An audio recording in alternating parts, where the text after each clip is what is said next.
Si vous êtes un profane sur les questions économiques, voici comment comprendre le PIB, le produit intérieur brut. En 2021, celui du Burkina Faso s'élevait à 10 802 milliards de francs CFA. C'est juste la valeur que représente le pays en termes de numéraire. Clairement, qu'est-ce que cela renferme? Eh bien, cela s'explique par exemple que toutes les dépenses, les services ou encore toutes les productions confondues sont mises dans un grand ensemble pour en mesurer la valeur. Et selon la BCEAO, il est nettement en progression.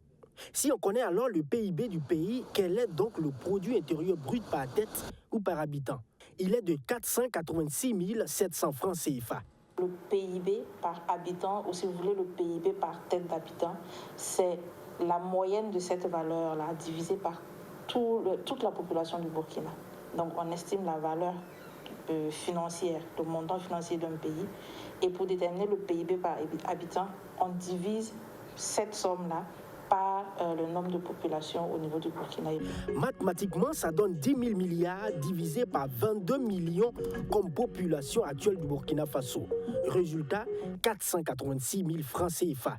Exemple palpable pour ceux qui rigolent en indiquant qu'il faut vendre le pays et partager ses revenus à cause des difficultés actuelles.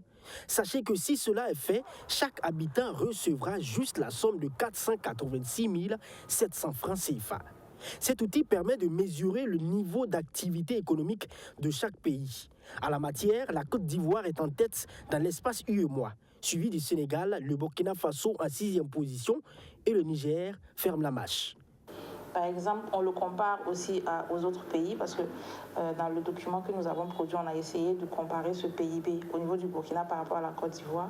On voit quel est le pays qui a le plus d'activité, quel est le pays qui a la plus grande croissance au niveau de son PIB, la plus grande croissance au niveau de tel secteur d'activité. Voilà, c'est vraiment l'important, c'est de pouvoir mesurer le niveau d'activité, le niveau de retombée économique d'un pays.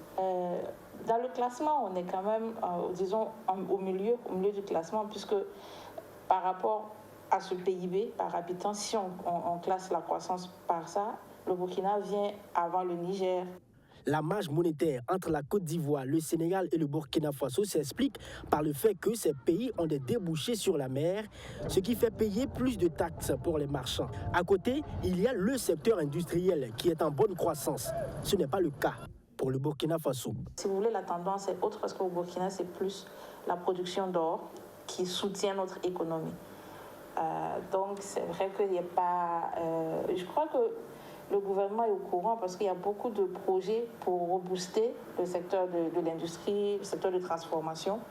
C'est donc à ce niveau qu'est attendu le gouvernement actuel du pays. En plus des questions de sécurité à résoudre, il est important de travailler à intensifier le secteur industriel, redynamiser le transport, faciliter la création et l'installation des entreprises nationales comme étrangères, fournir l'électricité et l'Internet en abondance, des actions qui vont attirer plus d'investisseurs et ainsi augmenter le taux des taxes, des initiatives qui pourront faire progresser le PIB par habitant au Burkina Faso.